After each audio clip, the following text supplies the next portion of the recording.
हमारी आज हम बात करेंगे पाकिस्तान स्टॉक मार्केट में। अगर आप इन्वेस्टमेंट करना चाहते हैं या इन्वेस्टमेंट आप करेंगे तो आपको क्या चीजें देखनी होगी बिफोर आप किसी भी कंपनी में इन्वेस्ट करें। ठीक है, अब आपने पहले ये देखना होगा कि स्टॉक मार्केट की जो एक ट्रेजेक्ट्री होती है जिसको हम इन्वेस्टमेंट फ्रेमवर्क कहते हैं, वो आपका बुल मार्केट फ्रेमवर्क है या बेरिश मार्केट फ्रेमवर्क है। इसको जानने के लिए ज़रूरी है कि आप मार्केट की इन्वेस्टमेंट की स्ट्रेटजी की जो फ्रेमवर्क है उसको समझें। ये टॉप टू डाउन हमारी फ्रेमवर्क होती है, जिसमें हम पहले ये देखते हैं कि कंट्री की लेवल पर, इकोनॉमी की लेवल पर जो माइक्रो इकोनॉमिक इंडिकेटर है वो किस तरह से काम करें, देन हम सेक्टर और देन कंपनी पर आते हैं। ठीक है, अब इसको आप किस तरह से एनालाइज करेंगे। आप फर्स्ट लेवल का जो आपका एनालिसिस सिस्टम होगा उसमें आप करेंगे कि कंट्री की इकोनॉमिक्स को देखते हैं, मार्केट की कंडीशंस को देखेंगे, उसके बाद हम जो कंपनी है उसके जो है एनालिसिस करेंगे। ठीक है, अब सबसे पहले अगर हम बात करें तो करंट मार्केट असेसमेंट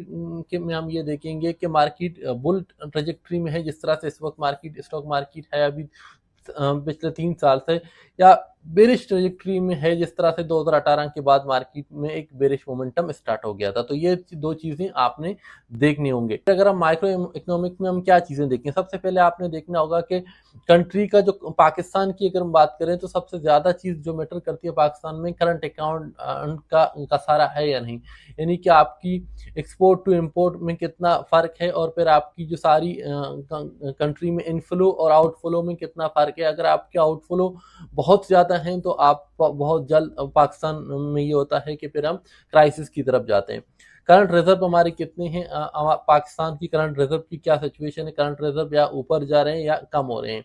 तो ये दो बड़ी इंडिकेटर होती हैं। ये बिफोर आपकी क्राइसिस स्टार्ट होने से पहले अगर आप इन इंडिकेटर पर नजर रखें, अगर ये दोनों आपकी डाउन ट्रेजेक्ट्री में है तो इसका मतलब ये है कि आने वाले वक्त में स्टॉक मार्केट में आपका डिक्लाइन आ सकता है। अब जब ये दोनों होंगे तो जो आपकी करेंसी है स्पेशली वो डिवैल्यू स्टार्ट होती है। तो आपकी करेंसी जब डिवैल्यू होती है, आप देखेंगे फिर आपका करेंसी डिवैल्यू होता है, करेंसी डिवैल्यू जैसी होती है फिर आपके पास इन्फ्लेशन इंक्रीज होता है। ठीक है, तो ये आपके पास लिंक चीज, जब इन्फ्लेशन इंक्रीज होता है तो उसके बाद आपका जो सेंट्रल बैंक है वो पॉलिसी रेट इंक्रीज करना स्टार्ट कर लेता है। ठीक है, जैसे ही आपके पास पॉलिसी रेट जब इंक्रीज होती है तो फिर आपकी जो पूरा साइकिल है वो रिवर्स होना स्टार्ट होता है। जब भी आपका इंटरेस्ट रेट इंक्रीज की तमाम चीजें होने के बाद जब आपका इंटरेस्ट रेट इंक्रीज होता है, उसमें दो चीजें आपके पास आ जाती हैं। एक तो ये होता है जो आपका रिस्क फ्री रिटर्न है, यानी कि अगर हम पिछले देखें पाकिस्तान में जो इंटरेस्ट रेट था वो 22% तक चला गया था, तो आपकी रिस्क फ्री जो रिटर्न हैं, जो बॉन्ड गवर्नमेंट सिक्योरिटी हो गए, तो वो तमाम बहुत सस्ते हो जा, वहां पर रिटर्न बहुत ज्यादा आने लग जाती है, तो लोग स्टॉक मार्केट की तरफ रोक को मोड़ देते हैं, जिसकी वजह से आपकी स्टॉक प्राइस गिरती है, यानी कि फिर स्टॉक मार्केट को बहुत ज्यादा रिटर्न देने पड़ेगा। जो आपका फी रेशियो है वो कम होना स्टार्ट होता है, जिसकी वजह से आपकी स्टॉक मार्केट सस्ती हो जाती है। ठीक है, आपकी प्राइस नीचे गिर जाती है। सेकेंड, आपके पास क्या है, जो कॉर्पोरेट फाइनेंस होती है वो बहुत महंगी हो जाती है, यानी कि जो फाइनेंसिंग कॉर्पोरेट सेक्टर ने ली है उन पर इंटरेस्ट रेट बहुत ज़्यादा देना पड़ेगा उनको, जिसकी वजह से उनकी जो नेट इनकम है उस पर असर पड़ती है, तो फिर आपका जो अर्निंग पर शेयर है वो नीचे चले जाता है। तो ये एक टू साइड इफेक्ट है, जिसकी वजह से आपकी स्टॉक मार्केट इन्हें बहुत डाउन करती है। अब इसमें क्या होती है कि आपकी गवर्नमेंट पॉलिसी होती है, ग्रोथ जो आपकी ग्रोथ ट्रेजेक्ट्री होती है, ये तमाम चीजें आपके ऊपर असर करती हैं। अब बात करते हैं सेक्टर की। अब सेक्टर की बात करें तो जब आपने माइक्रो लेवल पर सारी चीजें देखी, आपको लगा कि भी इंटरेस्ट रेट भी नीचे जा रही हैं, करेंसी भी स्टेबल है, तमाम चीजें सही हैं, तो एक ग्रोथ की साइकिल में हम लोग हैं, तो अब आपने जो है इन्वेस्टमेंट का सोचा। इन्वेस्टमेंट में आप सेक्टर कंपनी सिलेक्शन से पहले आप सेक्टर का देखते हैं, कौन सी सेक्टर में ग्रोथ की ज्यादा अपॉर्चुनिटीज हैं।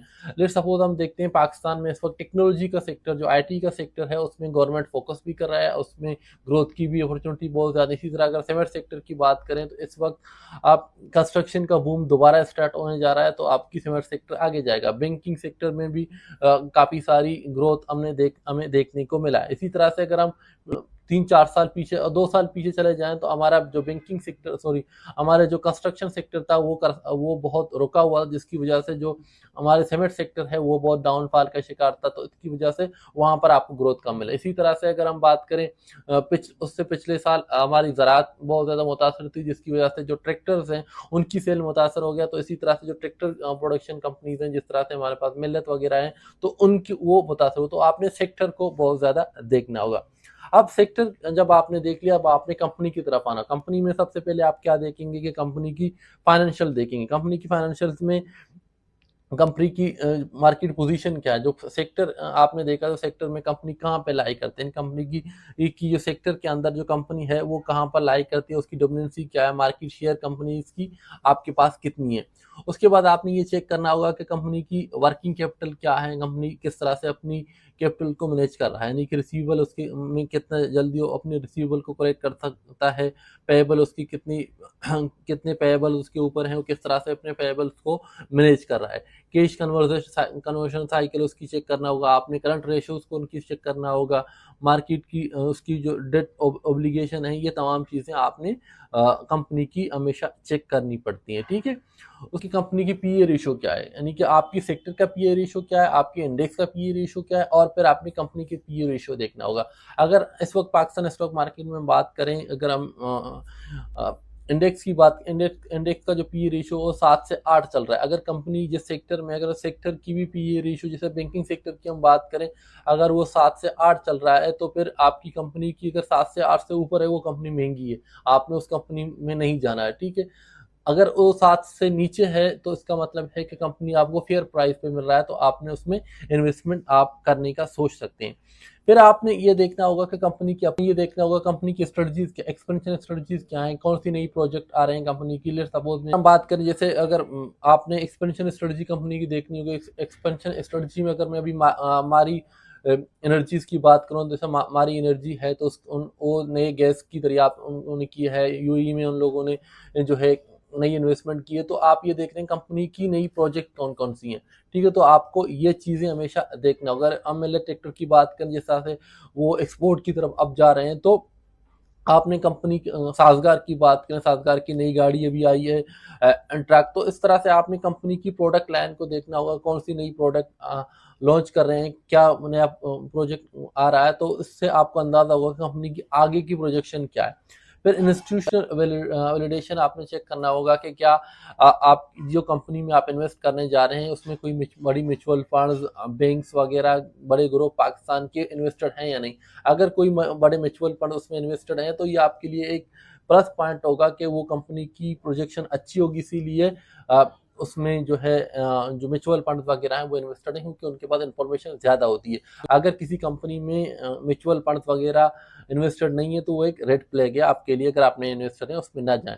फिर आपने ये देखना होगा कि लीडरशिप कैसी है कंपनी में, की लीडरशिप क्या है, मैनेजमेंट किस तरह की, मैनेजमेंट क्या सोचती है। तो ये तमाम चीज़ें आपने किसी कंपनी में देखने के बाद ही कंपनी में इन्वेस्ट करना होगा। अब आपकी इन्वेस्टमेंट जो डिसीजन मेकिंग का जो मैट्रिक्स है, उसकी बुनियाद इन चीज़ों पे होनी चाहिए, ठीक है। अब उस बुनियादी चीज़ में क्या है, सबसे पहले अगर माइक्रो लेवल पे देखें कि मार्केट इकोनॉमी की बुल रन चल रहा है, बेयर रन चल रहा है, ठीक है। फिर आपकी जो करंट अकाउंट कसा रहा है वो मैनेजेबल है या नहीं, रिजर्व राइजिंग है या डाउन साइड पे। अगर रिजर्व राइजिंग है तो इसका मतलब है कि इकोनॉमी अच्छी, अगर रिजर्व डाउन साइड पे है तो फिर सारी चीज़ें, इसके साथ पाकिस्तान में स्पेशली फिर इंटरेस्ट रेट बढ़ता है, फिर इन्फ्लेशन बढ़ती है, जिसके बाद फिर आपको सारी चीज़ें बैड साइड नज़र आएंगे, फिर स्टॉक मार्केट में आपको क्रैश नजर आएगा, जैसे आपको 2018 से लेकर 2021 तक पाकिस्तान में नजर आ रहा था, ठीक है। अब बात दूसरी तरह, अब कंपनी की बात करें तो कंपनी में आपने ये देखना होगा कि सेक्टर की पॉलिसीज को, सेक्टर के लिहाज से गवर्नमेंट की पॉलिसीज क्या है, मार्केट में उसकी जो सेक्टर के अंदर उसका कितना शेयर है उस कंपनी का, कंपनी कितना डाइवर्सिफाइड कर रहा है, 5 साल के पिछले कंपनी की क्या ग्रोथ की ट्रेजेक्ट्री रही है, कंपनी कितना ग्रोथ शो कर रहा है, उसकी सेल्स बढ़ रही हैं या नहीं, कंपनी का जो आफ्टर टैक्स प्रॉफिट्स हैं वो बढ़ रहे हैं या नहीं, कंपनी अपनी एक्सपेंसेस को किस तरह से मैनेज कराए, ये वो चीज़ें हैं जिसको आपने नज़र रखना। फिर आपने बैलेंस शीट में उसकी बैलेंस शीट की हेल्थ को देखना होगा, कंपनी की मैनेजमेंट की जो रिकॉर्ड्स है उसको चेक करना होगा कि कंपनी की जो मैनेजमेंट है क्या, क्योंकि पाकिस्तान में जितनी कंपनीज हैं बड़ी कंपनीज, वो मोस्टली इस तरह से हैं कि जो मैनेजमेंट बैठी है वो 5-6 कंपनियों के एक साथ मैनेज करे। जैसे अगर हम आरिफ हबीब ग्रुप की बात करें, फौजी फर्टिलाइजर की बात करें, निषाद सेक्टर की, निषाद वालों की बात करें, लकी ग्रुप की बात करें, तो ये बड़े बड़े ग्रुप्स हैं, एक एक ग्रुप की 8-9 जो है कंपनीज हैं। तो आपको देखना होगा कि उस कंपनी के पीछे कौन खड़ा है, तो ये चीज़ें आपने चेक करनी।